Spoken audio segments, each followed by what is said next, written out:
buenos días a todas, a todos, a esta conferencia inaugural que nos darán Benjamín Mayer Folkes y Beatriz Miranda Galarza. Conocí a Benjamín en el vestíbulo de un hotel. Íbamos a un mismo congreso sobre inclusión. Se interesó en lo que hacía y me escuchó con mucha atención en unos pocos minutos. Yo no lo conocía, no sabía que era el director del 17, y al día después lo vi como conferencista y leí sobre su trabajo acerca de la fotografía que ciega. Me dio más gusto haberlo conocido por su sencillez y el interés que tuvo por un desconocido.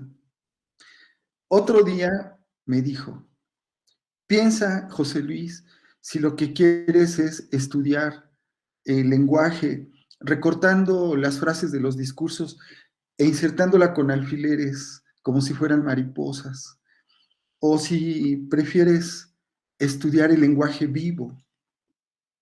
Eso cruzó como bisturí mis certezas. Benjamín siempre nos invita a pensar de otro modo, de manera amplia y compleja. Estarán de acuerdo quienes lo conocemos que Benjamín es un promotor, un gestor, un agente de la participación y del trabajo colectivo. Pienso que es una especie de rebelde que interpela a todo y a todos. Y me gusta mucho cuando nos dices, Benjamín, tienes que conocer a esta persona y a esta otra, y nunca se acaban sus proyectos. Y siempre son sorprendentes. Así que le agradezco a nombre de la red, de la RIE, que esté con nosotros. Benjamín es psicoanalista en activo en la Ciudad de México desde hace 20 años. Es director fundador del 17, Instituto de Estudios Críticos, y también director de su editorial.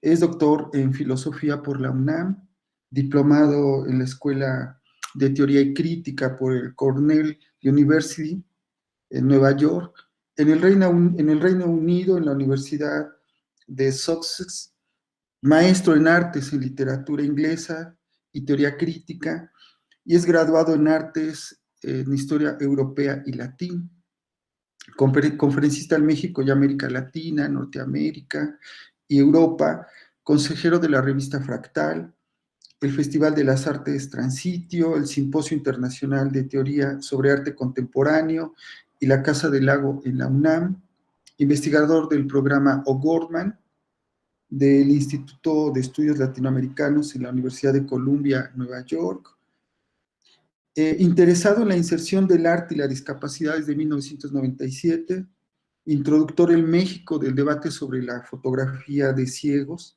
y es uno de sus exponentes internacionales. Impulsor y consultor de proyectos, entre ellos proyectos relacionados con la creación entre personas con síndrome de Down, e impulsor del nuevo ensamble Sentire, integrado por músicos oyentes y actores sordos. Bienvenido, Benjamín. Yo no sabía, y me sorprendió mucho saber, que en México teníamos casos de lepra en el siglo XXI. Gracias a Beatriz nos enteramos de ello en un coloquio del 17. Allí supimos también que había un grupo de promotores de la atención a las personas con el mal de Hansen y de la discriminación y sufrimiento que les causan las instituciones. Antes, Minerva y yo habíamos conocido a Beatriz en una charla. Con su manera cálida y cercana, nos platicó de su relación directa con la discapacidad. Del mismo modo, nos invitó a conocer la perspectiva crítica de la discapacidad, y unos meses después, sin más, nos propuso recibir en nuestra universidad a un investigador muy importante en el mundo de las familias con personas sordas. Y ahí estaba ya Stuart Bloom en nuestra pequeña universidad, por tamaño solamente, con Stuart Bloom, gracias a Beatriz. Así es ella. Nos invita a la proximidad, a la reflexión y a la implicación con las personas que luchan por sus derechos sociales, culturales y políticos. Les voy a leer un poco del currículum de Beatriz. Ella es ecuatoriana,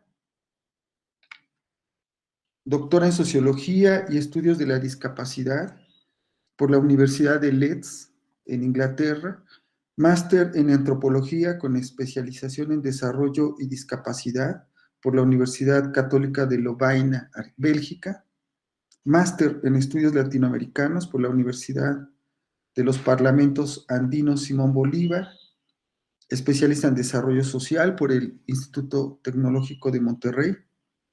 Ha sido profesora de la Universidad de Leeds, la Universidad de Ámsterdam y del Amsterdam University College, coordinadora del programa de estudios críticos de la discapacidad y coordinadora de las áreas también de este instituto. Coordinó hasta 2017 el proyecto SARI y Bridges, dirigidos al trabajo con personas afectadas por la enfermedad de Hansen, que han desarrollado alguna discapacidad. Esto en Indonesia y Brasil. Desde 2010 trabaja en la formación de personas con discapacidad y lepra en investigación acción participativa en varios países como Myanmar, Timor-Leste, Indonesia, Brasil, Nepal y México. Investigación en acción participativa, lepra y discapacidad, arte y cultura, movimientos asociativos de países en América Latina, Europa y Asia. Desde 2018 ha estado involucrada en proyectos relacionados con arte y cultura y el apoyo a artistas con discapacidad. Beatriz y Benjamín son grandes maestros que generan fuertes movimientos que nos jalan a quienes nos acercamos a ellos para tomar impulso y con nuestra propia intensidad y con nuestros propios deseos. Muchas gracias por estar aquí y espero que los conozcan. Pues adelante, bienvenidos otra vez.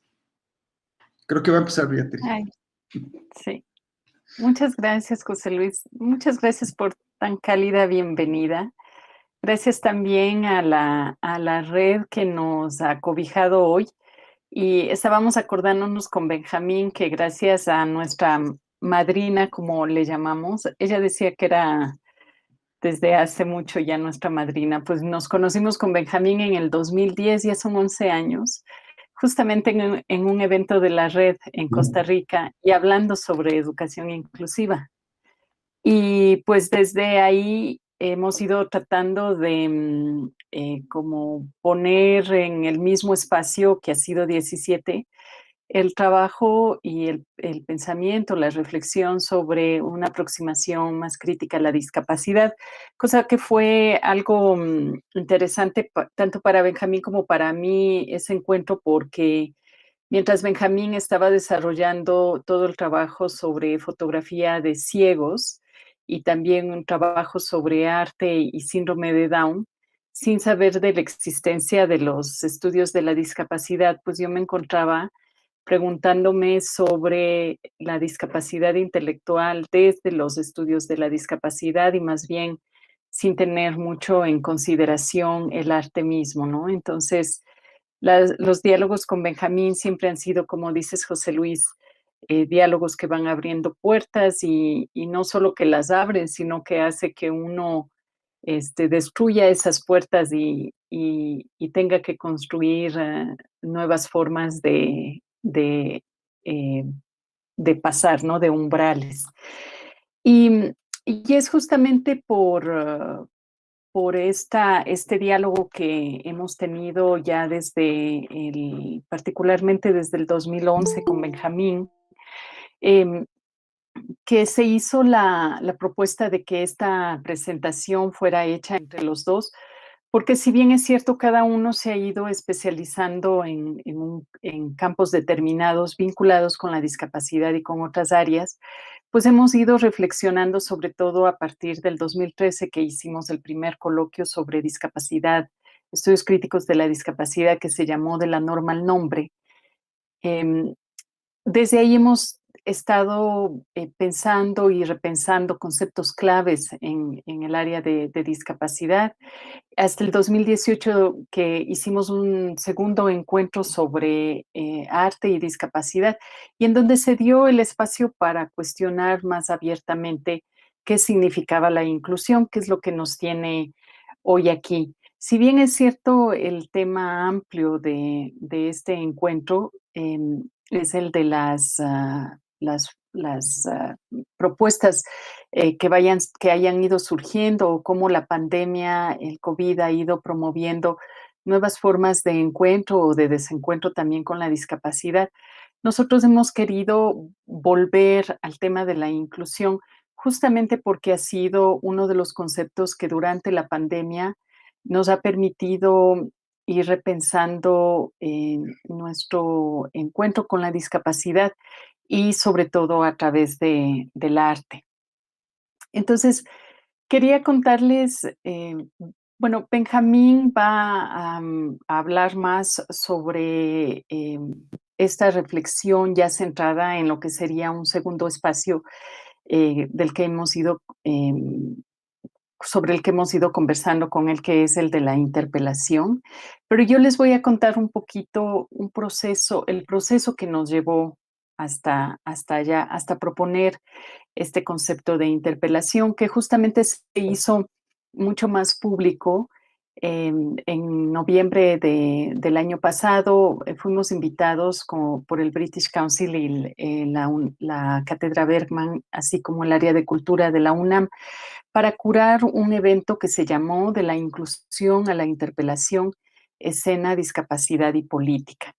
Y es en ese evento en el que pudimos desplegar el concepto de interpelación, y que gracias a la participación de 50 personas que estuvieron presentes en este evento constantemente, y al público que luego atendió a las presentaciones escénicas que hubo, también a las conferencias y charlas, pues gracias a todas esas, a los diálogos que se establecieron ahí, hemos podido ir afianzando un poco más esto que llamamos ahora la interpelación, y de la que hablará mucho más a profundidad Benjamín.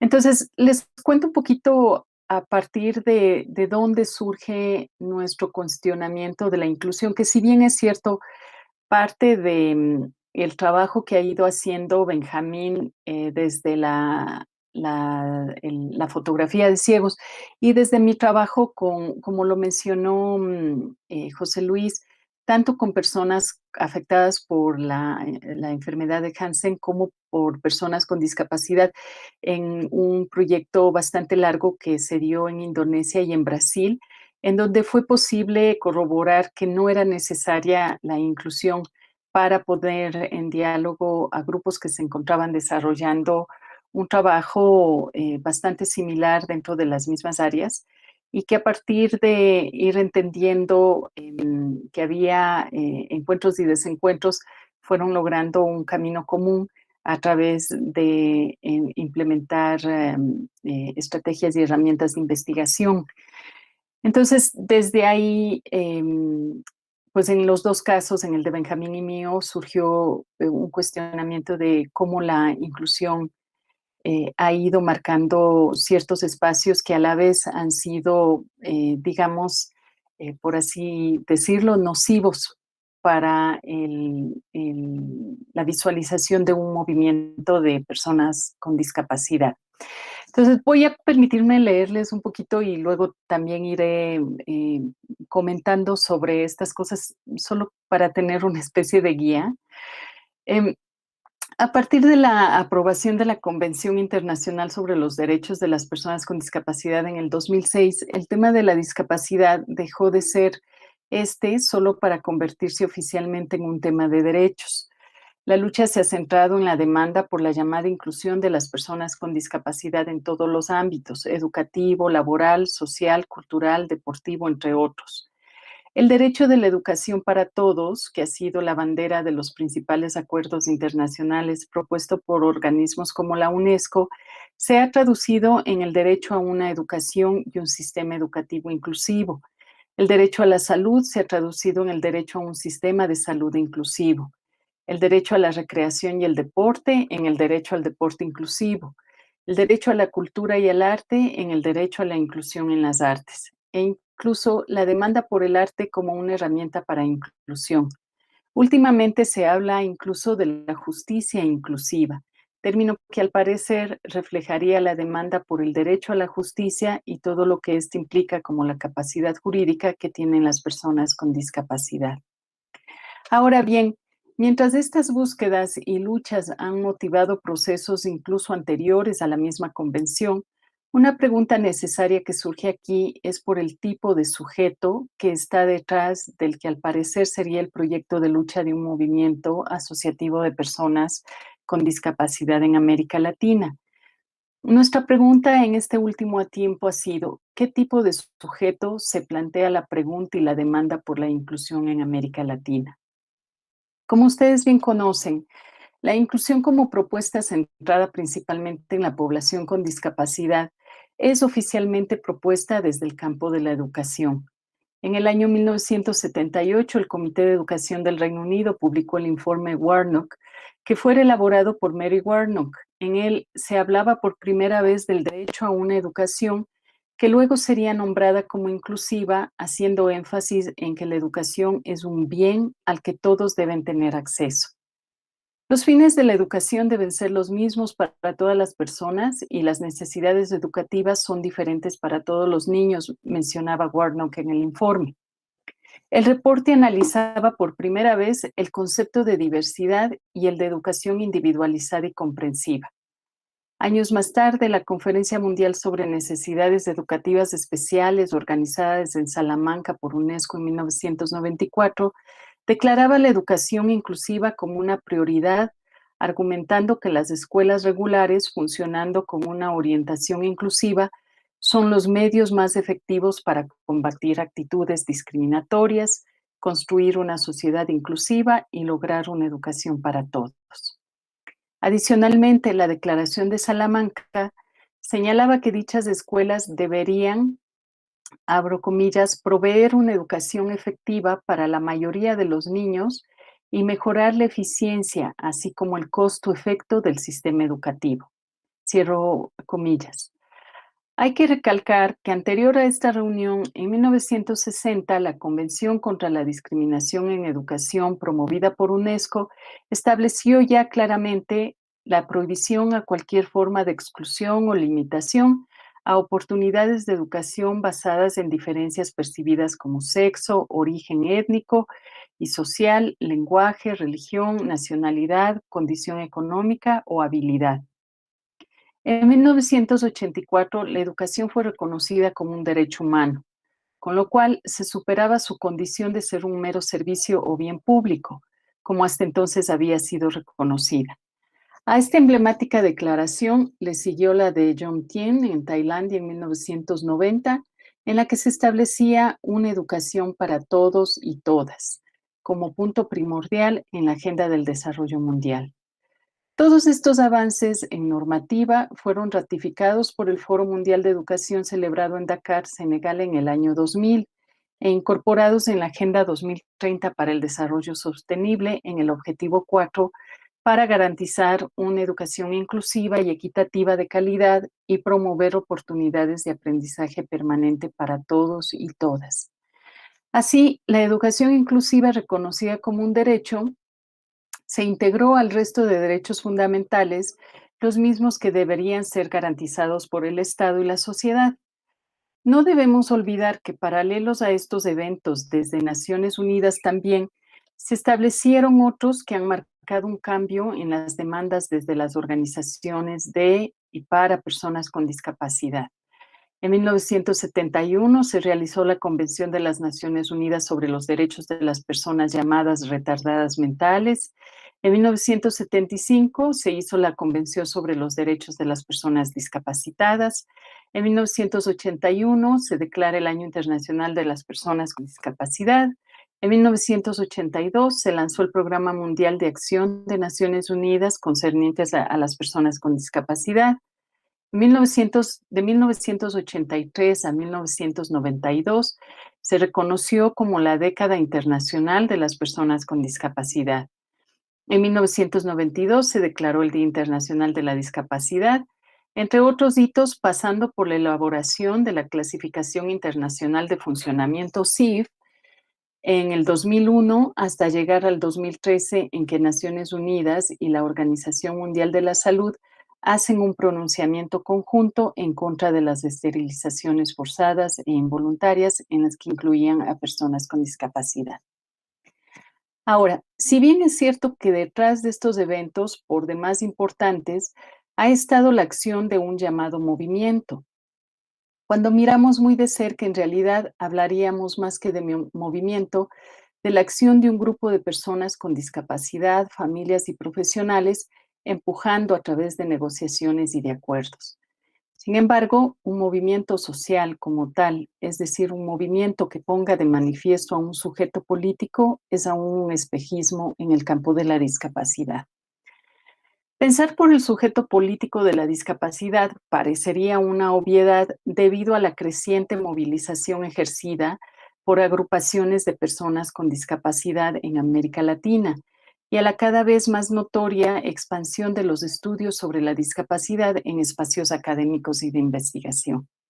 Sin embargo, en lo cotidiano, sabemos que hay aún una brecha profunda que zanjar para que dicha obviedad pase a ser una realidad.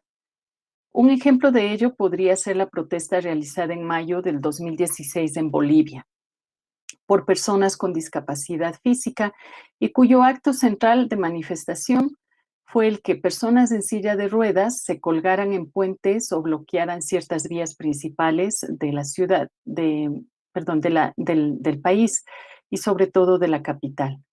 La falta de pago de un subsidio de discapacidad por parte del gobierno, subsidio de $72 al mes, junto con la demanda por políticas de inclusión laboral y educativa, fueron los motivos que llevaron a dicha movilización. Luego de varios días, la misma fue apagada por parte de fuerzas de seguridad y por la firma del gobierno de un acuerdo con un sector del movimiento, generando de esta manera una fractura dentro del mismo. Podría pensarse en que este hecho fue por demás performático, en que este hecho por demás performático puso en evidencia un sujeto político. Desde las contribuciones de Norbert Lechner podría decirse que sí, pero que quizá se trata de una aparición momentánea y muy puntual. Lechner sostiene que respecto a un movimiento, a un sujeto político en América Latina, la cuestión más apremiante es que es necesaria la constitución del mismo en cualquiera de las áreas que estén consideradas como marginadas. Lechner dice, si el análisis de la pérdida de identidades colectivas en nuestras sociedades es correcto, lo que impone como tarea primordial es la reflexión sobre la desarticulación y la rearticulación de los sujetos con el fin de dar paso a la cuestión más apremiante, que es la constitución de sujetos políticos en todos los campos. La propuesta del autor, más allá de presentar una realidad, permite entender que un sujeto político está en constante cuestionamiento debido a una existencia que pareciera suceder en un permanente estado de conflicto. Entendiendo, siguiendo a Schmidt, el conflicto como constitutivo de lo político y como un momento simbólico fundacional de un acontecimiento social que daría paso a una potencial transformación social. Sin embargo, hay que tomar en cuenta que dicho conflicto y por ende dichos potenciales cambios chocarían con el dispositivo de control que tendría como objetivo perpetuar un orden social. La demanda de Lechner podría leerse como aquella por un sujeto político capaz de interrogar la legitimidad, pero no desde dimensiones instrumentales de la lógica, sino del reconocimiento de los mundos de la vida donde predomina la interacción de intersubjetividades. Por otro lado, volviendo al ejemplo boliviano planteado anteriormente y en el énfasis que hice del fracturamiento del movimiento, podríamos también leer entre líneas lo que sostiene Touraine respecto al sujeto político. Si hiciéramos una lectura del evento desde la propuesta de este autor, esta reflejaría reflejaría la existencia de un sujeto político moderno, dice Touraine. Dicho sujeto político moderno se define como un sujeto ambivalente que deviene un ciudadano, pero que se rinde ante la soberanía del Estado. Touraine sostiene que la modernidad ha convertido al sujeto político en portador de ideas de libertad y resistencia y al mismo tiempo sumiso a la voluntad de principios homogeneizadores de la sociedad. Algo que desde la línea de pensamiento Foucaultiana se expresaría en la existencia de un Estado que determina su soberanía para subyugar al sujeto, es decir, un Estado que parte del poder constituyente del sujeto para constituirlo en sujeto producido. Parecería entonces que para entender lo que un sujeto político representa, la distinción entre lo político y la política es necesaria. La noción de política puede concebirse, de acuerdo al mismo Lechner, como la conflictiva e inacabada forma de construir y organizar lo social y lo colectivo hacia el orden deseado.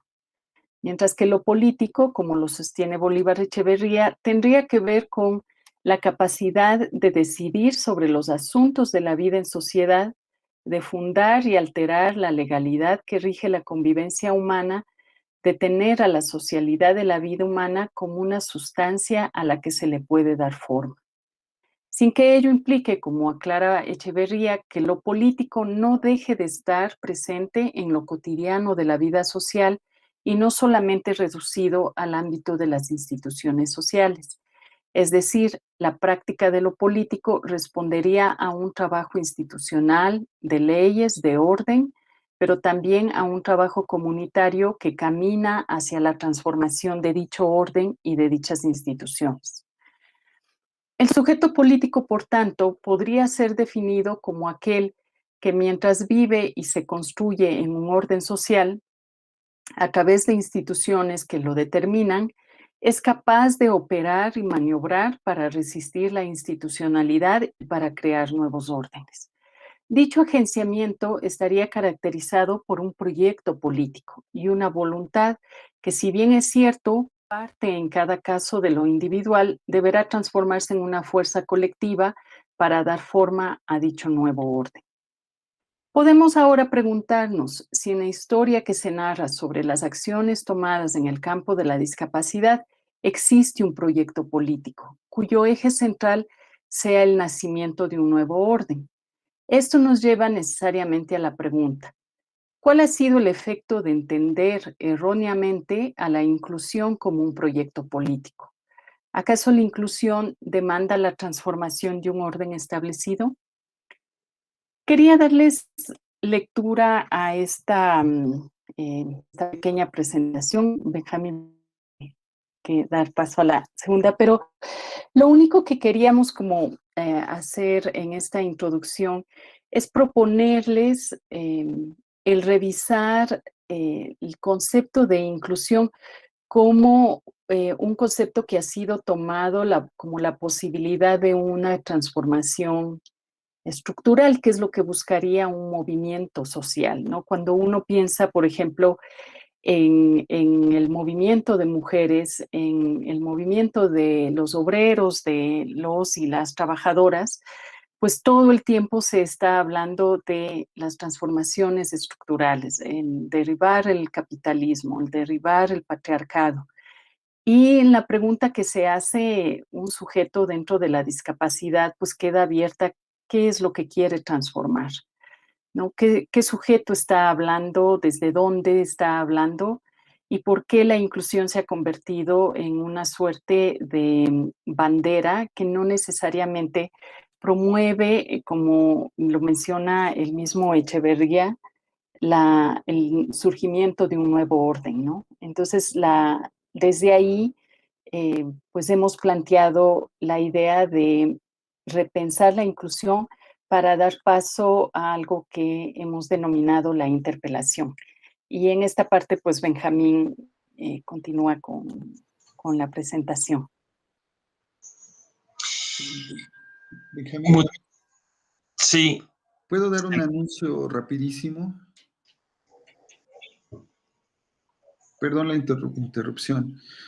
Mis colegas de la RIE en Colombia me piden que avise que el canal de YouTube, publicación de la Universidad de Antioquia, se está transmitiendo esta misma conferencia en lengua de señas colombiana para quienes lo necesiten. Gracias, Benjamín. Adelante.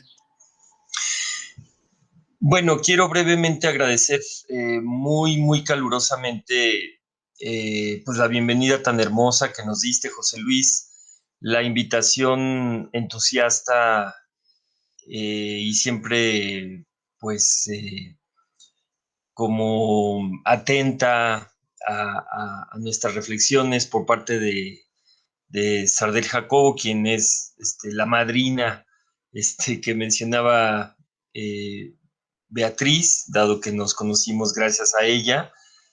Por supuesto, es un enorme placer hablar de nuevo aquí en el elemento de la red.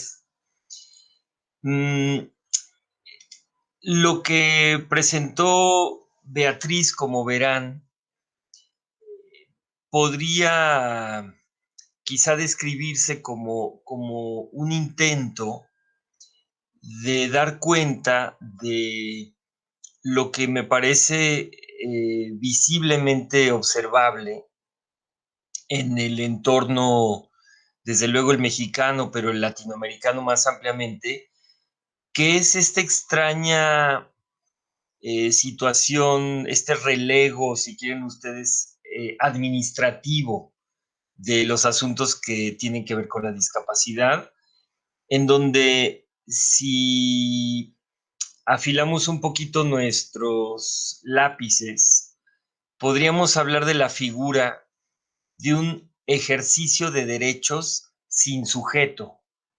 Es decir, que los derechos humanos, que las medidas de inclusión, incluso las adaptaciones físicas en muchos casos, que se hace a la infraestructura pública y también privada, se hace mucho más por cumplir con el requisito que en respuesta a las demandas de un movimiento político vivo que esté marcando pues no el cumplimiento de requisitos, sino los derechos ciudadanos de una proporción pues muy significativa de la población, que se aumenta cuando tomamos en cuenta a los familiares, a los acompañantes de las personas con discapacidad. Es decir, es realmente, como todos sabemos aquí, un tema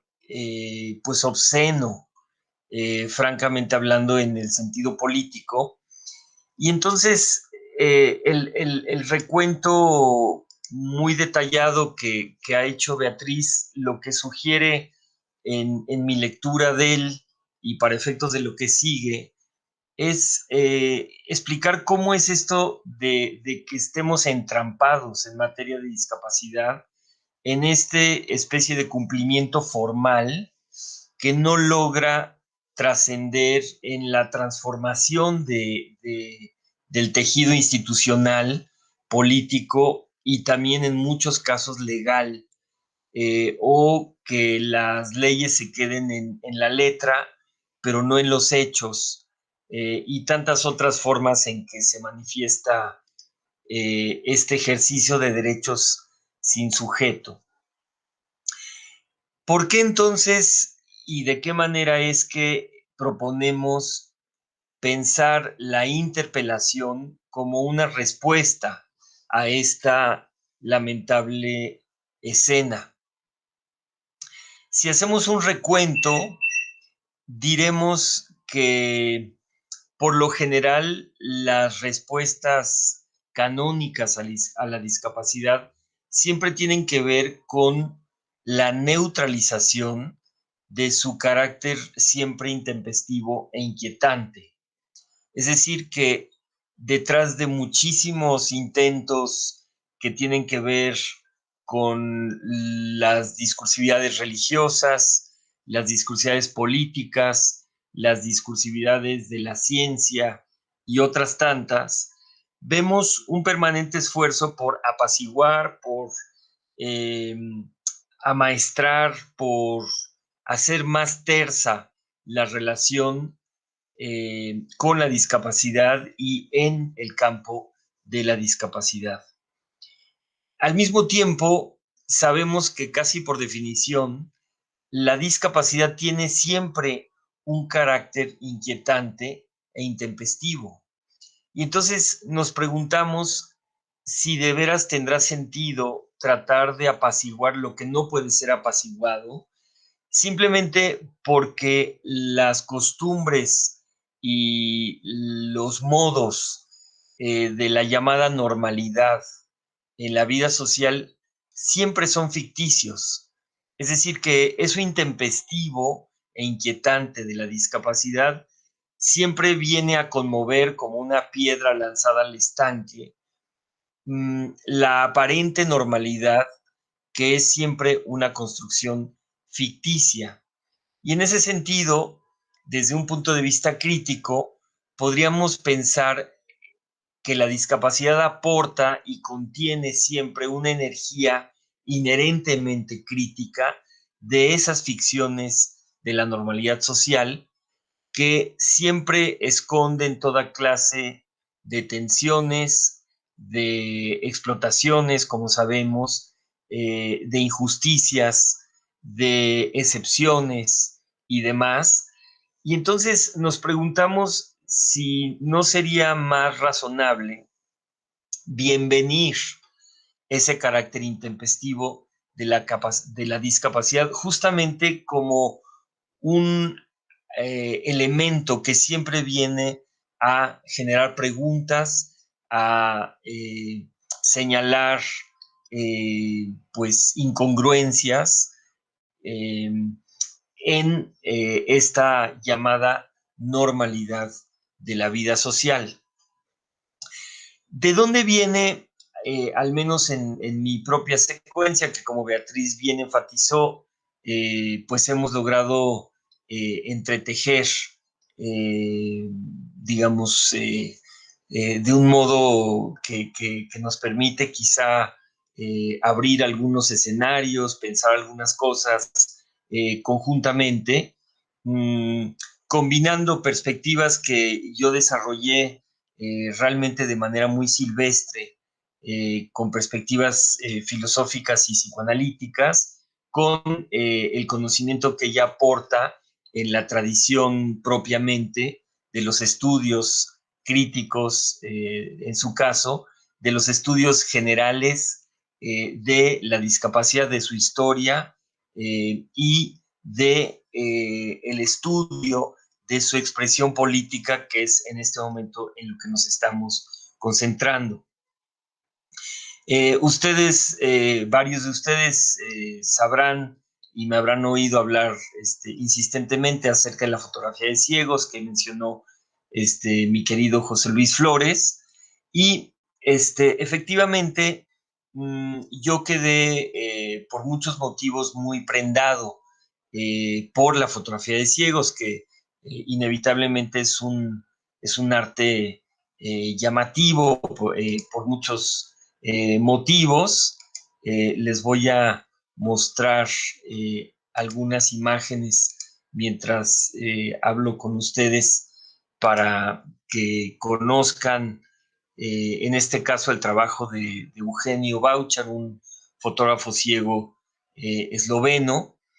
Lo que a mí me interesó en términos de lo que estamos hablando de la fotografía de ciegos es que no pide perdón ni permiso, no requiere de un acto previo de inclusión, no requiere de legislación ni de derechos humanos, es simplemente un acto en donde el fotógrafo realiza su trabajo y de ese modo cuestiona muchos de los lugares comunes que gobiernan la relación entre la vista, la ceguera y lo invisible en nuestro mundo social. Desde luego, Eugenio Bauchar, que es el pionero, de la fotografía de ciegos no es el único. Podemos conocer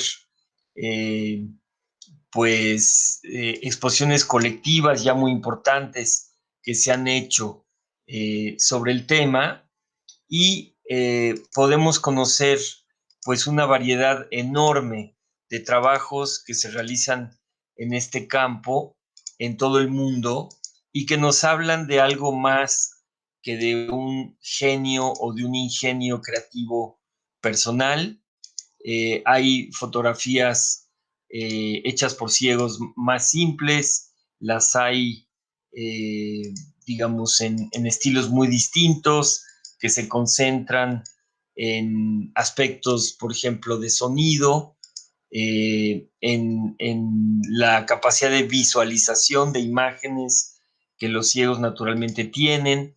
En fin, materiales hay muchos y con muchísimo gusto les compartimos referencias a través del correo electrónico, que posiblemente sea en esta ocasión la vía más sencilla. El punto es que, digamos, a diferencia de este intento de, pues de pacificar la ceguera en este caso, o sus efectos en el cuerpo social, o de la discapacidad en general, la fotografía de ciegos claramente es un agitador crítico de una serie de presupuestos que gobiernan la partición entre la ceguera y la no ceguera.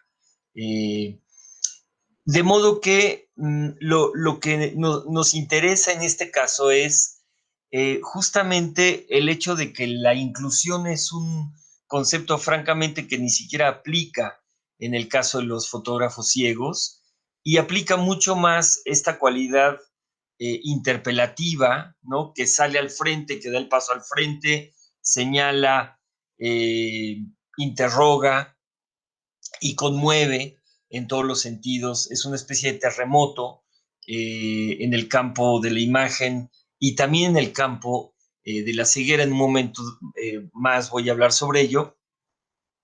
Y por supuesto no es algo que se aplique simplemente en el campo de la ceguera.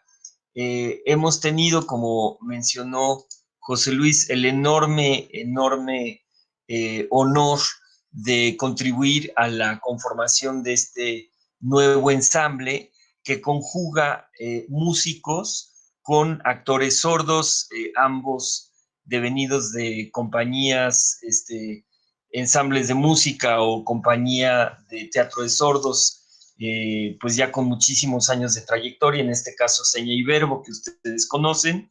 El otro ensamble es Liminar, y les voy a reproducir un pequeño fragmento de una pieza, por cierto, creada durante la pandemia, tiene relación con el contexto nuestro, y voy a hablar un poquito más sobre la pandemia en un momento, en lo que toca al campo educativo, que sabemos que es el tema de este encuentro, y por supuesto de tanto interés para todos aquí. Conozcan el trabajo del ensamble Sentir.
Paro por lo pronto la presentación porque si no se nos va el tiempo. El video está también accesible, lo podrán conocer ustedes después si tienen el interés.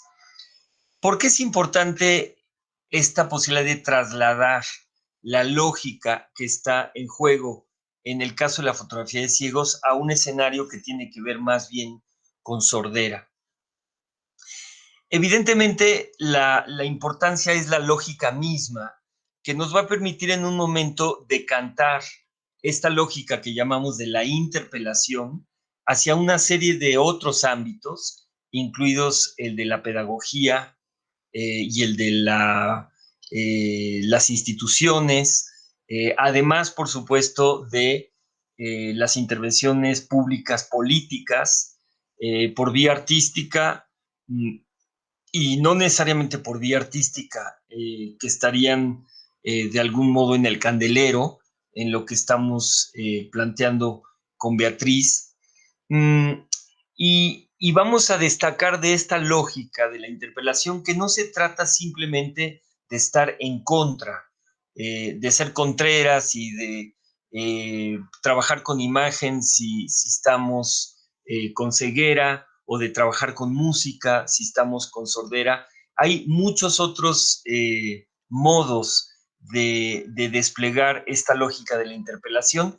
Quiero darles de una vez un ejemplo que viene del campo de la discapacidad intelectual, mencionado por Beatriz, y este ejemplo nos interesó mucho a ambos cuando lo conocimos, y consistió en las aportaciones que podían hacer personas con discapacidad intelectual en la revisión arquitectónica y de infraestructura en edificios, por ejemplo, de interés público, como son los museos, centros culturales, pero podría ser cualquier otra cosa también, donde los invitaban a pasearse por los espacios y les invitaban a expresarse acerca de inconsistencias u obstáculos que encontraran para la circulación y para el relacionamiento con esos espacios.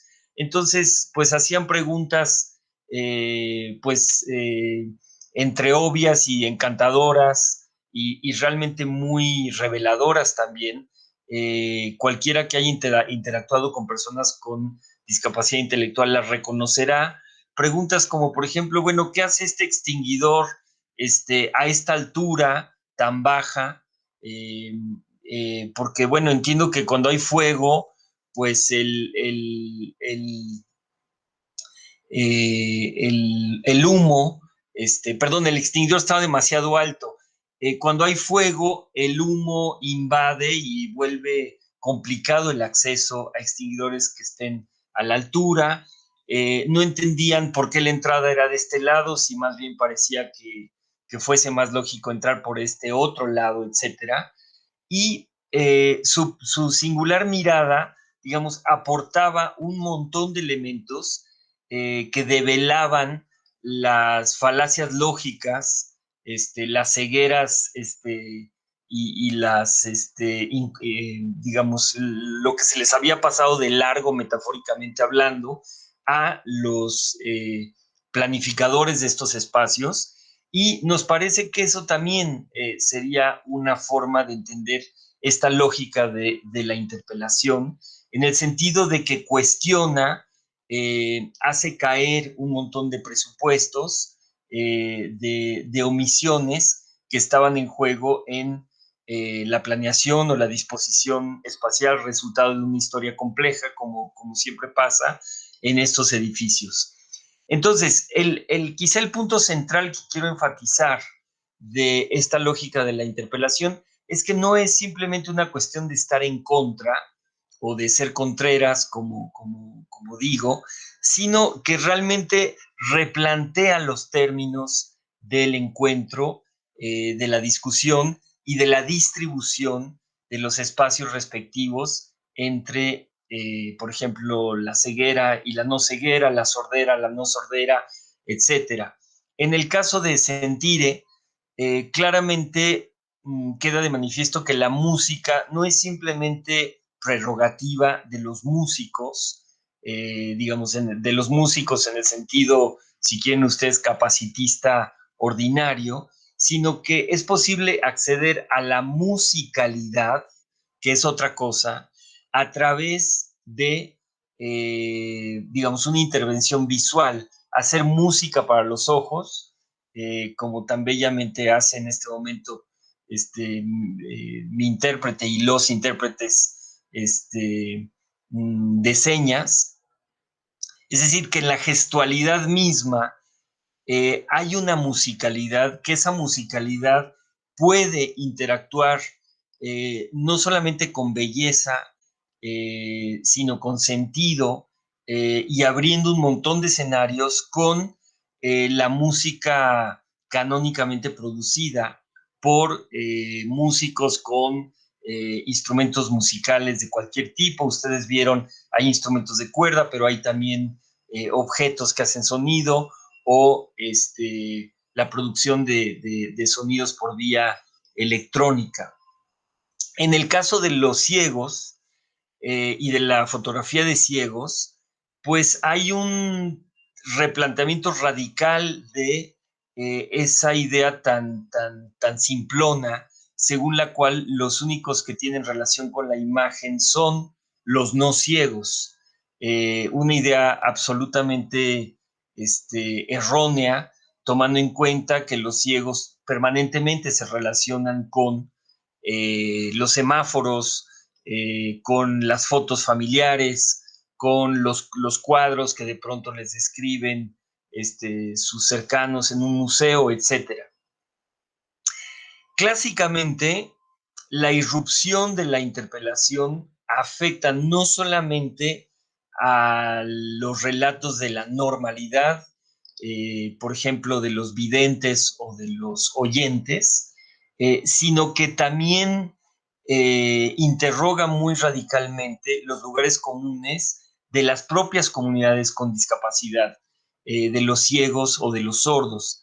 Recuerdo un momento extraordinario en que después de una conferencia sobre estos temas, era una mesa sobre fotografía de ciegos en que participaban varios creadores, y al final se levanta un señor pues ya de cierta edad, ciego, y dice que está muy conmovido y agradecido por la mesa porque él lleva 30 años trabajando en un laboratorio fotográfico y nunca se le había ocurrido que él también podía tomar una cámara con sus manos y producir fotografías. Del mismo modo, en el caso de los sordos, cuando empezamos a generar la posibilidad del ensamble Sentire, había un cierto resquemor que muchos de ustedes conocerán entre los sordos, porque decían, bueno, pero es que, a ver, la música es, pues, es un territorio no solamente vedado para nosotros, sino que nosotros no queremos entrar porque nos sentimos que estaríamos simplemente produciendo para los oyentes. Con el tiempo, felizmente, se dieron cuenta que eso en realidad es un prejuicio heredado, que la musicalidad no es de nadie en particular y puede circular por todos los espacios, igual que las imágenes, digamos, bajo su modalidad imaginaria. Entonces, fíjense qué interesante, la interpelación, en algún sentido voy a decir, es el método más expedito para promover la inclusión, porque lo que hace es cuestionar los límites oficiales a los que estamos supuestamente sujetos y los va a rebarajar de un modo que va a permitir una especie de campo expandido donde ciegos y no ciegos, sordos y no sordos podrán interactuar en nuevos términos. Quizá un corolario de este planteamiento es que no hay inclusión sin transformación radical de las instituciones en las que se lleva a cabo.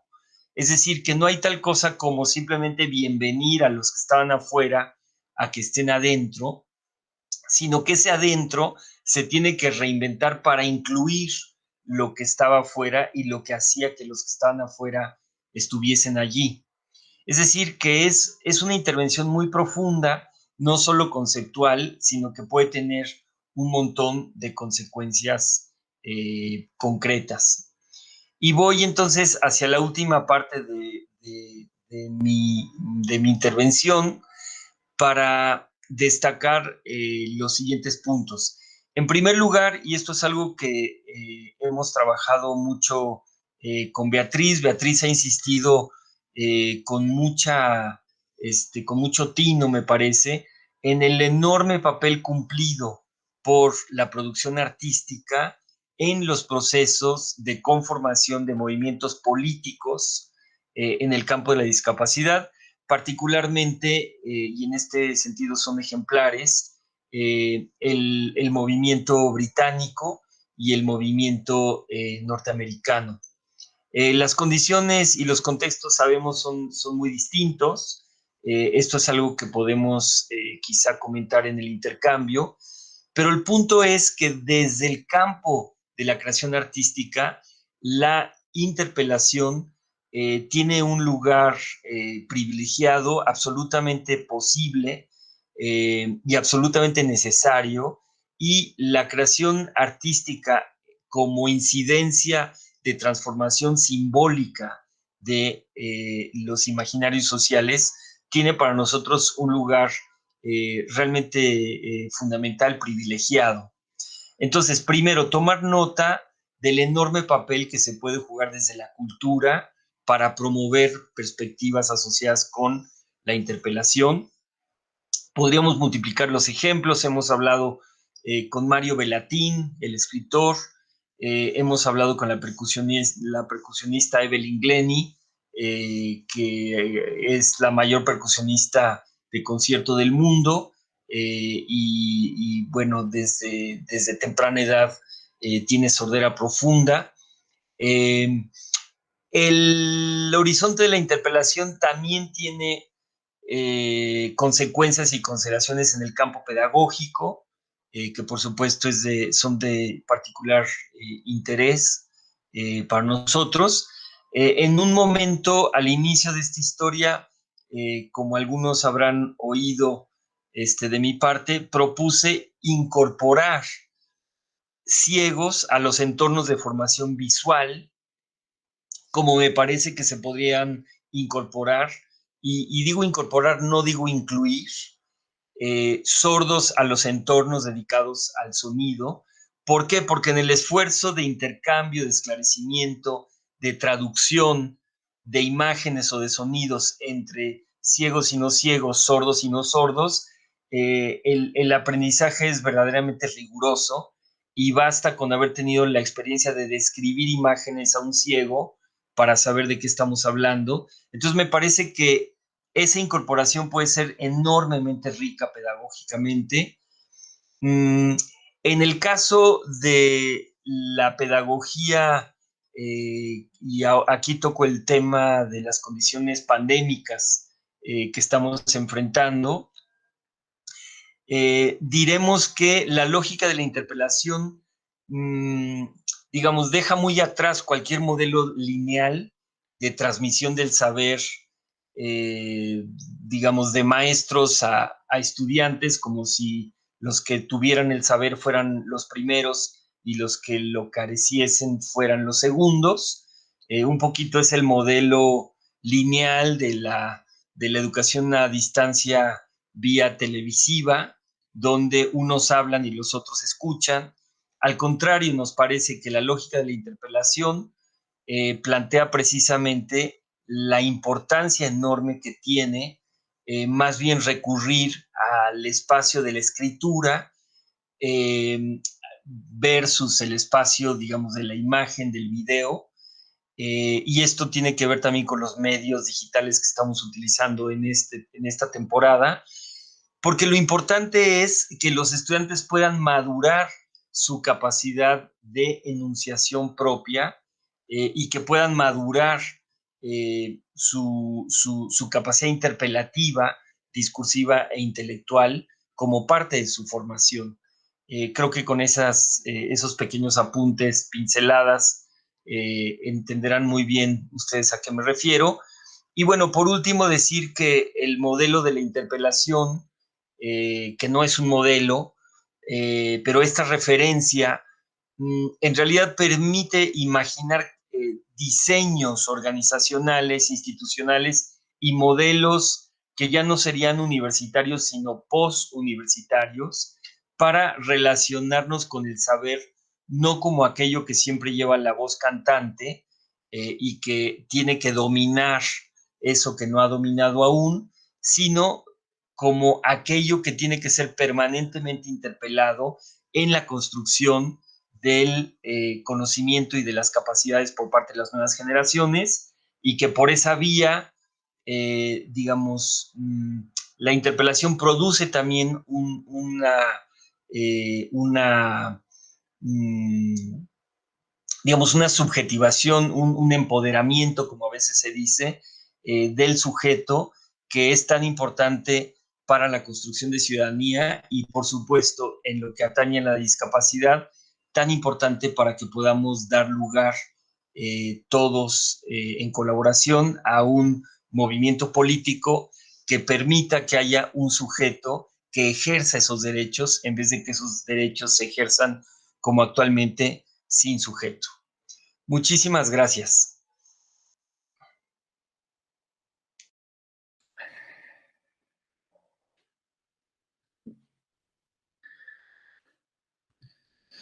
Pues muchas gracias, Beatriz, Benjamín.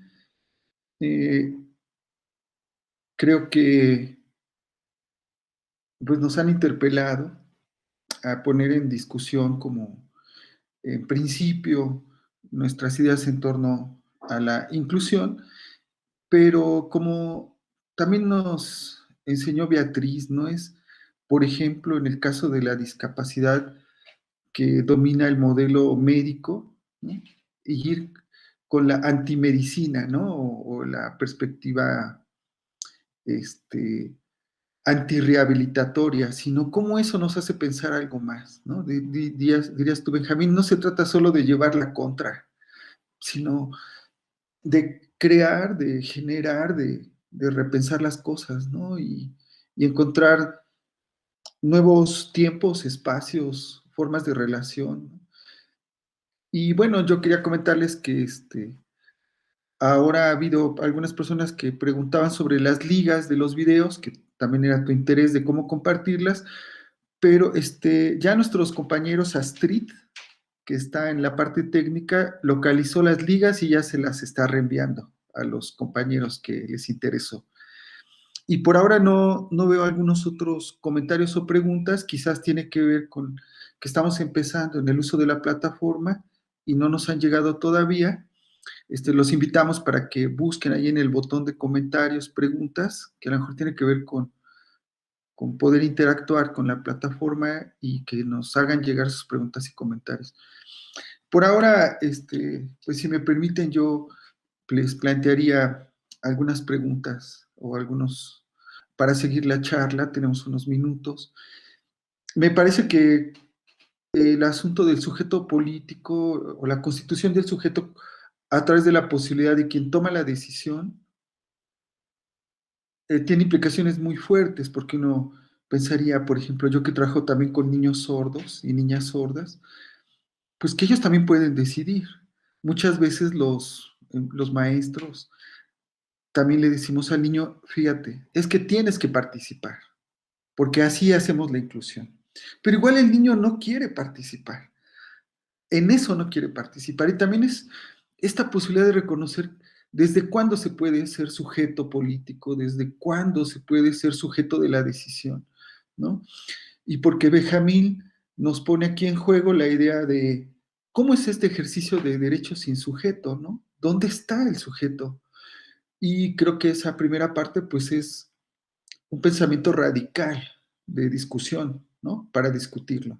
No sé si quisieran ahondar un poco sobre esta primera parte que nos llaman y luego continuar un poco sobre la discusión sobre este concepto de la interpelación como un mediador, un concepto que también desequilibra, que nos, en esta cadena de, digamos, de articulaciones del discurso de la discapacidad como discurso también, ponerlo a discusión, ¿no?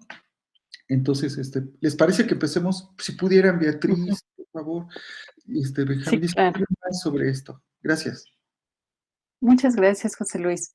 Mira, desde hace, bueno, hubo una coincidencia desde hace unas, creo que 7 semanas más o menos.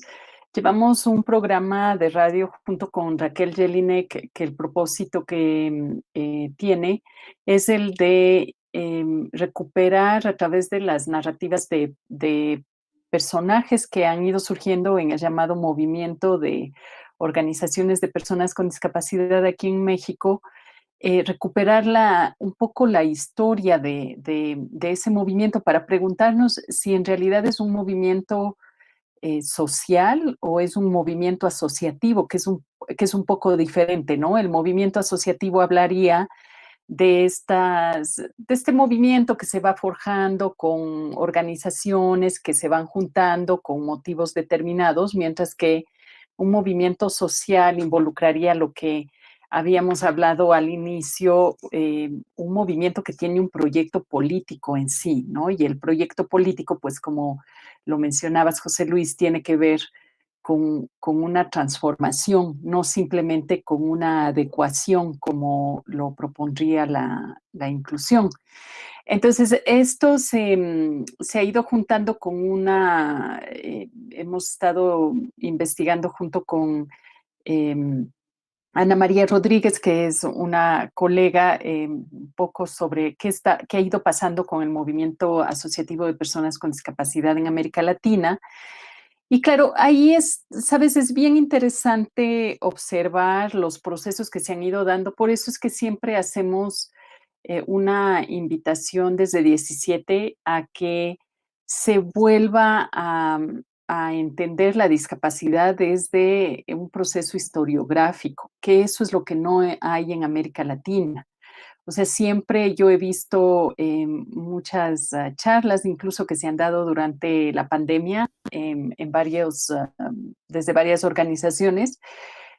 Se presenta como si fuera una historia lineal que además comienza con referencias hacia la época del Imperio Romano, el periodo helénico, etcétera, un poco a veces incluso romantizando la forma en que el imperio inca o el azteca o los mayas han tratado a la discapacidad sin que de verdad haya eh, eh, un proceso historiográfico eh, realizado ahí para que nos pueda dar cuenta de qué es lo que pasaba en esas épocas. Entonces, lo que hemos ido viendo, José Luis, y a partir de eso también surgió nuestra pregunta de, bueno, ¿es este un movimiento? ¿Por qué no es un movimiento? ¿Y qué papel ha jugado ahí el tema de la inclusión en definir si hay un movimiento o no social de las personas con discapacidad?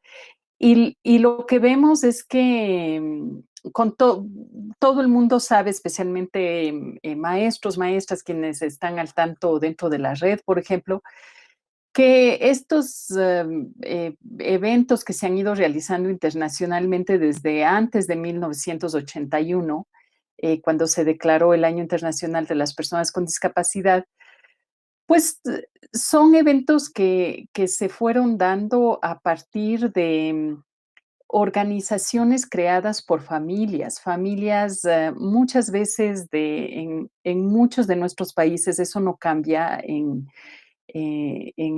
países latinoamericanos, familias de clase media, media alta, familias que tenían hijos con discapacidad, sobre todo intelectual, y que se vieron en la necesidad de crear espacios, sobre todo de educación, de rehabilitación, porque el Estado, hasta el momento, los estados no cumplen con su rol de reconocimiento de personas con discapacidad como ciudadanos, ciudadanas, y por tanto, este, que tienen derecho a los servicios que tienen derecho el resto de ciudadanos y ciudadanas. Entonces, estas organizaciones se han ido, pues fueron ellas las que fueron armando de a poco los encuentros con procesos que se iban dando en Estados Unidos, sobre todo aquí en México, la cercanía con Estados Unidos determina mucho el camino que se han dado desde 1970, por ejemplo, en los campos de educación, en los campos laborales, etcétera. Pero es como si, ¿sabes? Como si ese proceso familiar que luego se fue convirtiendo en un proceso de ONG, porque muchas de estos centros pasaron a ser fundaciones, como si eso se quedó arraigado en la forma de hacer política en el área de la discapacidad. O sea, no es extraño ver, por ejemplo, cómo funciona las grandes federaciones que aquí, por ejemplo, tienen otro nombre, ¿no? La CONFE, por ejemplo, ¿no? CONFE, ¿cómo funciona? Pues es la asociación de estas asociaciones pequeñitas, muchas de esas fundaciones, ONGs, etcétera, pero un movimiento como tal que pueda hacer tambalear a un gobierno, por ejemplo, o un movimiento que ponga en duda lo que ahora se llama el capacitismo, no existe todavía. O sea, la pandemia, por ejemplo, nos ha dejado ver, yo he ido siguiendo muy de cerca en las redes, la aparición de estos grupos, por ejemplo, de mujeres con discapacidad en varios países, he visto en México, Colombia, Ecuador, que gracias a la pandemia, ahora sí, digamos, gracias a la pandemia, pues han encontrado en las redes sociales, sobre todo Facebook, una plataforma para empezar a reflexionar sobre qué significa un movimiento de la discapacidad en alianza con un movimiento de mujeres. Y no sé si ahora en alianza, pero sí pensar desde la perspectiva, desde las perspectivas feministas, qué es la discapacidad. Entonces, eso de a poquito se está viendo. Y quizá eso de paso, yo tengo la esperanza de que eso de paso a que sí se constituya en realidad un movimiento que permita enfatizar en la existencia de un sujeto político, ¿no? Y la otra cosa que te quería decir, José Luis, es que, mira, en esto de buscar en la historia de los procesos que se han ido dando en América Latina, pues nos encontramos con un material sobre un movimiento que se habría generado muy incipiente en Argentina y en Brasil, y que tenía que ver con grupos de personas que en los años 70, 80, pues retomaron la teología de la liberación, sobre todo en Brasil, para reclamar derechos de las personas con discapacidad. Pero esto sucede muy escuetamente, ¿no? Se da un movimiento de repente, hay la toma de una plaza en Brasilia, perdón, en Río, se van dando procesos así, pero de las narrativas que se recoge de personas que participaron en esas acciones, digámoslas, muchas de ellas dicen, bueno, pues nosotros no significábamos ningún peligro para el Estado. O sea, nuestro levantamiento era para pedir que se nos reconozca la reducción de impuestos, por ejemplo, ¿no? Hablaba una persona y decía, pero en realidad, como movimiento, no significamos un peligro para la legitimidad, ni el Estado nos reconoce como elementos peligrosos, digamos, elementos subversivos que pueden alterar el orden, ¿no? Y luego también se ve que estos procesos pues han ido generando más que un movimiento, grupos que de repente van moviéndose frente a determinadas consignas que se tienen, como por ejemplo la capacidad jurídica, ¿no? Un grupo que se arma, que dura determinado tiempo, que no es nacional, que no es continental, donde se ven logros, por ejemplo, en Colombia, de a poquito en México, pero que no se une, que no hay un movimiento franco que tiene una bandera común y que esa bandera común no tenga que ver con el incluir para mantener el orden, sino más bien el de, digamos ahora, el de interpelar para subvertir ese orden, ¿no? Entonces, Me parece que ahí hay una pregunta muy grande que tendríamos que hacernos respecto a cómo se ha leído la historia del movimiento asociativo de personas con discapacidad y qué rol ha jugado la inclusión ahí, ¿no? Sí, gracias, Benjamín. Perdón, gracias, Rocío, Beatriz. Benjamín, antes de que participes, quisiera leerles lo que nos pregunta Rocío Chaparro. Dice, el modelo social castra con la autonomía y la mencionada independencia de las personas con discapacidad, en torno a la capacidad jurídica de las personas. Y otro de Juan David Lopera, que dice, me gustaría que nos dieran su reflexión sobre los efectos de los estudios críticos y las prácticas emergentes en los discursos de derechos. ¿Estos los interpelan, los apoyan? O sea, ¿qué opinan al respecto? A ver, muchísimas gracias. Voy a concentrarme más bien en la segunda pregunta y voy a invitar a Beatriz a que se haga cargo de la primera. A ver, saludos Juan David, por cierto, qué gusto conversar contigo por esta vía y junto contigo a todos los amigos colombianos. El campo del derecho, como cualquier campo, como vemos con los derechos humanos y como todo en la vida, juegan a favor y en contra. Podemos preguntarnos en qué medida los derechos humanos han posibilitado actos de justicia y de restitución y en qué medida los han entrampado, los han burocratizado y se han vuelto un formalismo que justamente obstaculiza el acceso pues a actos de justicia y restitutivos. Entonces, creo que como en todo, no podríamos de manera tajante desechar en bloque pues francamente nada, es decir, como siempre, tanto Dios como el diablo están en los detalles y cuando escucho la referencia de las perspectivas emergentes y demás, bueno, las hay de muchos tipos. Creo que se trata, por un lado, de observar con mucho detenimiento y de dar seguimiento también político, con mucho detenimiento, la legislación y las formas de conducir los procesos en derechos humanos y en otros terrenos. Puedo hacerme cargo de la perspectiva de la interpelación y lo que enfatizaré es que no es el juego permanente de estar en la oposición, no es como subrayábamos hace un momento y gracias José Luis por ese énfasis, no es estar en contra simplemente.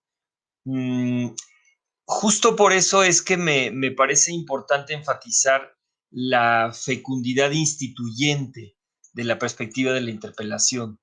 Es posible dar lugar a dispositivos de colaboración entre ciegos y no ciegos, es posible dar lugar a ensambles de creadores, es posible generar métodos y perspectivas pedagógicas, es posible generar propuestas institucionales. Yo diría que la propuesta de 17 Institutos de Estudios Críticos justamente ha sido la de operar en el eje de la perspectiva de la interpelación, y lo menciono no porque sea nuestra institución de adscripción, sino porque ha consistido en una especie de trabajo de campo para ver hasta dónde podemos llegar decantando esta lógica en las distintas direcciones.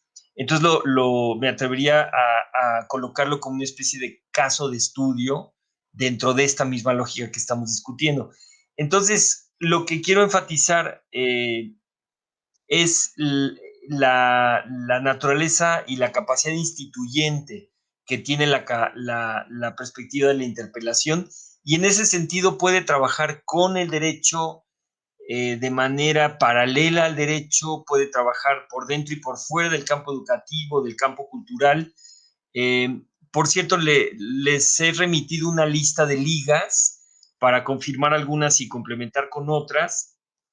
Y yo quisiera insistir que la perspectiva de la interpelación es algo que se puede desplegar dentro del propio campo del derecho. O sea, no es algo simplemente que desde afuera, como corresponde, podamos hacer una vigilancia política en lo que está pasando con los procesos del derecho, sino que es posible generar propuestas de derecho que de sí sean interpelativas, que sean críticas e interpelativas respecto a sí mismas. Y en ese sentido me permití, por ejemplo, compartirles un video, una entrevista a través de una liga que básicamente se hace la pregunta por la posibilidad de las instituciones críticas en el concierto institucional general, qué vendrían a hacer y cómo podrían operar.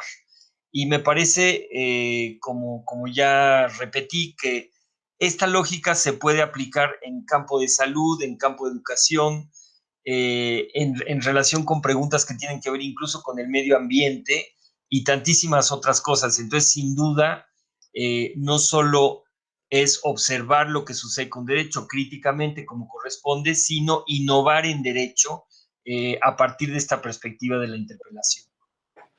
Sí, gracias, Benjamín. Antes que conteste Beatriz también, quisiera leer 2 preguntas más e irnos acercando como al cierre de nuestra conferencia. Ojalá las puedan enlazar. Dani Galindo nos pregunta, bueno, a la doctora Beatriz, ¿la interseccionalidad tendría que ser el nuevo enfoque para mirar la discapacidad? ¿Cómo aplicarla también desde la educación básica? Y también Vanessa Salgado pregunta, para el establecimiento de un sujeto político, se debe pasar primero por un movimiento asociativo que mueva y promueva la unión, que una diferentes organismos y asociaciones y en consecuencia ser un movimiento social que implique una transformación, son lo que nos preguntan y pues tendremos unos 10 minutitos ya para ir hacia el cierre. Gracias. Y Muchas gracias. sobre las ligas, si tuviéramos algún problema, ya las copié y las podemos subir más adelante para que todos puedan acceder a esto que nos compartió Benjamín. Gracias. Muchas gracias, José Luis. Y gracias por las preguntas que son, pues, son preguntas importantes que son las que deberíamos estarnos haciendo ahora, ¿no? Yo quiero agradecer a Rocío también por la pregunta sobre el tema del modelo social. A ver, yo vine a México en el 2017, luego de haber, o sea, les cuento esto como parte de mi formación más bien. Luego de haber vivido en Europa desde el 2004, en donde tuve, bueno, un encuentro previo ya en los Estados Unidos, donde estuve viviendo con los estudios de la discapacidad, que hasta ese momento solamente se denominaban de Disability Studies, ¿no? No había todavía el Critical Disability Studies, que sería en inglés. Cuando yo llegué a estudiar en Bélgica, yo me encontré con un espacio de trabajo desde la antropología que hablaba, que hacía más bien la propuesta de mirar a la discapacidad como como un laboratorio donde se iban a desenmarañar todas los problemas, las inquietudes de qué era sobre qué era el ser humano, quién era un ser humano, ¿no? Y luego paso a Inglaterra, donde hice mi doctorado y tuve la suerte, Benjamín siempre me ha insistido y lo estoy tratando de hacer, de que escriba al respecto, pero yo tuve la suerte de formarme con la gente que inició el modelo social de la discapacidad en el Reino Unido, con Colin Barnes, con Mike Oliver, que fueron mis profesores, con Carol Thomas, con muchas de las mujeres que no son nombradas siquiera y no son conocidas en el ámbito de los estudios de la discapacidad en América Latina. Y algo que a mí me sorprendió cuando yo llegué a México es que el entendimiento de lo que fue el modelo social como propuesta política es totalmente tergiversado y ha sido tergiversado no por las personas, sino por cómo llegó el modelo social a América Latina, a África y a Asia. Quizá en África había una relación mucho más directa, por ejemplo, con el Reino Unido, entonces se fueron forjando otros tipos de relacionamiento. Pero lo que sucede con el modelo social, la propuesta que viene desde Mike Oliver, desde la gente anterior a Mike Oliver, porque lo que hace Mike Oliver es dar el nombre de modelo social a aquello que se iba construyendo ya desde los años 60, en los 80 recién Mike Oliver en el 83 da ese nombre a lo que él dice es un modelo, ¿no? Pero lo que iba pasando desde antes es en realidad una reflexión política sobre lo que era la discapacidad. Es decir, no hay que darle tanta importancia a la nominación que Oliver hace, porque muchas de las personas que estuvieron con Oliver pues en realidad tomaron el nombre para poder hacer extensivo eso a otros espacios. Lo que hay que tomar en cuenta es el proceso y el contenido que tiene la propuesta de toda esta gente que estuvo trabajando tanto en Estados Unidos como en el Reino Unido. Y la propuesta es una propuesta política transformadora. Quienes originan el modelo social de la discapacidad es gente del Partido Laborista, es gente marxista que hablan del cambio del capitalismo, del cambio de cómo el sistema capitalista ha ido generando personas con discapacidad y por tanto ellos promueven que la discapacidad no es la que está en el individuo, sino es la que está fuera del individuo y que está por tanto oprimiendo al individuo, ¿no? Entonces lo que es interesante ver, por ejemplo, en los primeros inicios de las discusiones en el Reino Unido, no se habla de inclusión, ahí se habla de liberación. Entonces, dos de las palabras centrales que tiene el movimiento que se arma, que ahí sí fue un movimiento político, que se arma en el Reino Unido, por ejemplo, es el de liberación de la opresión, que son conceptos, pues obviamente marxistas. Ahora, de ahí se pasa a una línea divisoria que se plantea a partir de los 90 más o menos, cuando un grupo de discípulos que salen estoy hablando esto precisamente en el Reino Unido, porque en Estados Unidos se da un proceso muy diferente, donde también se habla de derechos civiles, por ejemplo, ¿no? Los derechos civiles, se habla de las prácticas dentro de los espacios culturales y artísticos, pero en el Reino Unido lo que sucede luego es que se da una división dentro de este grupo que promovió el modelo social y entran pensadores postestructuralistas, que ya son más bien académicos, que están encargados de pensar la discapacidad, sobre todo lo intelectual. Y lo que llega a América Latina y a otros lados en el mundo es una versión del modelo social amplificado por Naciones Unidas. O sea, la Organización Mundial de la Salud se encargó de meter el llamado modelo social malentendido dentro de la CIF, de la Clasificación Internacional de Funcionamiento, Discapacidad y Salud, y se encargó de regar que el modelo social era un modelo llamado biopsicosocial, ¿no? Cosa que totalmente eliminaba la lucha política que hubo para ir armando este tipo de propuesta. Ahora, el hecho de que sea un modelo no significa que sea una teoría, y eso es lo que muchas veces Oliver, por ejemplo, remarcó. Yo no estoy proponiendo una teoría, eso sería inútil, ¿no? En esos momentos, es decir, es un modelo que ustedes lo pueden moldear, cambiar, aplicar, no aplicar, lo pueden destruir. Es un modelo que está ahí para darnos herramientas. Entonces, creo que ha habido primero una falta de conocimiento de todo ese proceso anterior a que se denominara como tal. Se le ha dado demasiada importancia al hecho de que sí es un modelo que surge desde Europa, es un modelo que aparece en el Reino Unido, pero se le ha dado demasiada importancia a eso, al hecho de pensar a ver, este modelo surge porque hay una discusión política detrás, pero además otro de los elementos que de los que son rescatables dentro de esta acción que se fue llevando en el Reino Unido y en los Estados Unidos es que se ha hecho mucho énfasis en recuperar la construcción histórica de ese movimiento político. Y eso es lo que no existe en América Latina. El momento que empecemos a hacer eso, yo creo que vamos a ir descubriendo incluso qué sucedía en épocas que pasaban, o sea, en los 60, 70, 80, incluso antes, si es que pasaba algo aquí en América Latina que de seguro pasaba. Ahora, para cerrar, José Luis, no tomarme mucho el tiempo, esto está ligado a lo que mencionan, la pregunta que se hace sobre si es necesario que tengamos esas asociaciones, que tengamos estas agrupaciones. Claro que es necesario. Lo que es importante para que eso se transforme en un movimiento es, o sea, son dos cosas, el reconocerse como sujetos políticos y el tener un proyecto político. Y pues ahí sería, la tarea estaría en entender qué es un proyecto político para la discapacidad y cuál sería ese proyecto político que queremos lanzar desde nuestros espacios.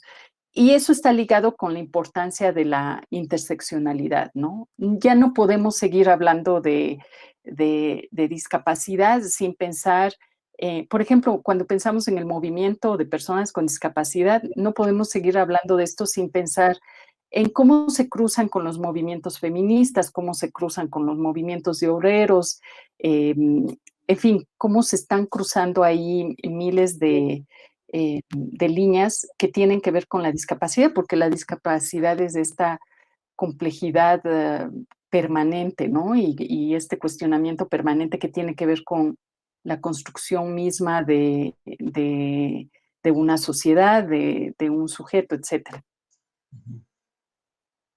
Sí, pues ya estamos sobre el tiempo. Soy mensajero de Cronos. Solo aprovecharía para decirles que quizás un minuto para cerrar, un par de minutos, Benjamín. Sí, muchísimas gracias. No será más que eso. Quiero simplemente recuperar en complemento de lo que ha dicho Beatriz, que es muy importante respecto a nuestra relación con el llamado modelo social y la secuencia británica. Quiero complementar con la mención de un personaje fundamental en esa historia llamado Vic Finkello entre el apartheid en Sudáfrica y la situación vivida por las personas con discapacidad en Reino Unido y para pronto en todo el mundo. Entonces, sí, digamos, esas referencias nos vienen del Reino Unido, pero en realidad median de una relación que podríamos considerar más bien sur-sur y, por cierto, poscolonial, que es la relación entre Sudáfrica y nuestros países. Y entonces, haciendo un guiño a la pregunta sobre la relación entre el movimiento asociativo y el movimiento político, yo diría que no necesariamente el movimiento asociativo deviene un movimiento político, puede frenarlo administrativamente, tampoco es necesariamente el caso, pero yo cerraría con una simple pregunta. Imagínense ustedes que todavía estuviéramos ante el sistema de apartheid en Sudáfrica. ¿Qué creen ustedes que sería más lógico? ¿Llegar con una comisión de derechos humanos a preguntarles a la población negra cómo se sienten y qué podrían necesitar para poder ejercer sus derechos? ¿O lo que hace falta es un movimiento político y un movimiento de afianzamiento de derechos políticos, como fue de hecho lo que sucedió? Yo les diría, en nombre de Finkelstein y en nombre de estas resonancias que nos ha traído Beatriz, que estamos en una situación muchísimo más parecida al apartheid sudafricano que lo que solemos pensar, y que por lo tanto quedan de manifiesto los límites de un encuadre cuyo límite superior sean los derechos humanos. Muchas gracias.